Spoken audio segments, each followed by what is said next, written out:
Many serious recognition problems can be traced to issues with either the source material or the scanning process. Some of these can be remedied in SmartScore's image editor, as we'll see, and some will require additional actions to solve the problem. We'll look at the most common ones in this video. Here's a page after recognition in SmartScore, and as you can see, it's a mess. So what's the problem? We'll reveal the source image, and while it may look normal, in fact it's quite degraded. Looking closer, it becomes clear that scanning caused this image to become what is known as half-toned or dithered. Dithering is used in the print industry, but it's not for OCR. Here are some tips that may help you avoid dithering. We have a section devoted to halftone dithering on our FAQ page at our Musitech website, www.musitech.com. Here's another example of dithering. When we open the TIFF file in SmartScore's image editor and zoom in, it becomes clear how dithering degrades the image. You can see why it's called half-toning. And here's another very ugly SmartScore file after recognition. So what's the deal here? Now we can see the problem. The large black blob along the edge of the image is due to light leaking into the scanner. This page was probably in the middle of a thick book and will have to be rescanned. Applying steady hand pressure to the spine of the book during scanning is recommended.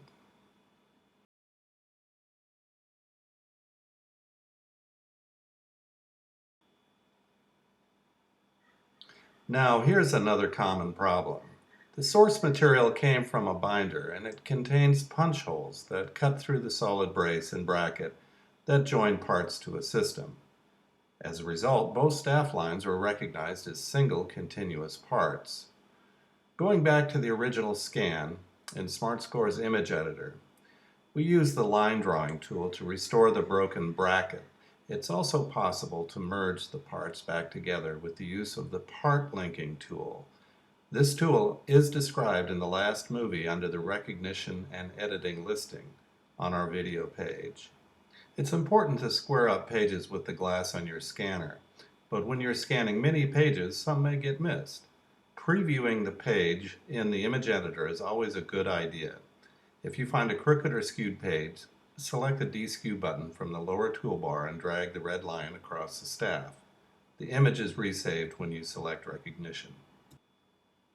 Some scanners will resize the scanned image larger or smaller in order to achieve the discrete resolution called for by SmartScore's scanning interface. We see here a page was resized to 5 by 7 inches. Since SmartScore matches the exact size of the scanning image, the result may be oversized or undersized, as we can see once the image is recognized. The page rulers in both the ENF pane and in page setup indicate that this page is 7 inches high. Here's how to restore its size. First, we'll set page margins so that the image is centered on the page. Once we apply that, we can see that the music does not fill up a standard 8.5 by 11 inch page. We'll select the function Format Score either from the Edit menu here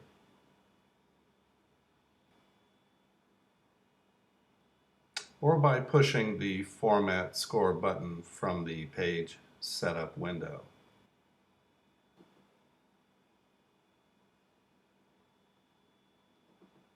In the Format Score dialog, check Scale Entire Score. Then push the Find Optimal button. Pushing OK will apply the change and resize the score to within the default margins of our standard sized page. The score now prints full size.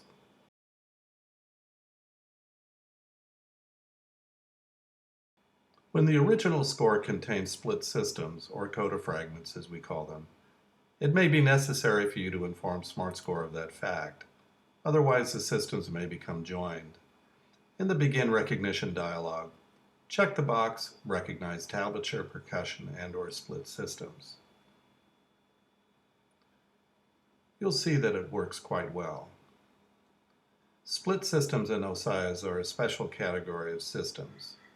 We hope to cover them in another topic.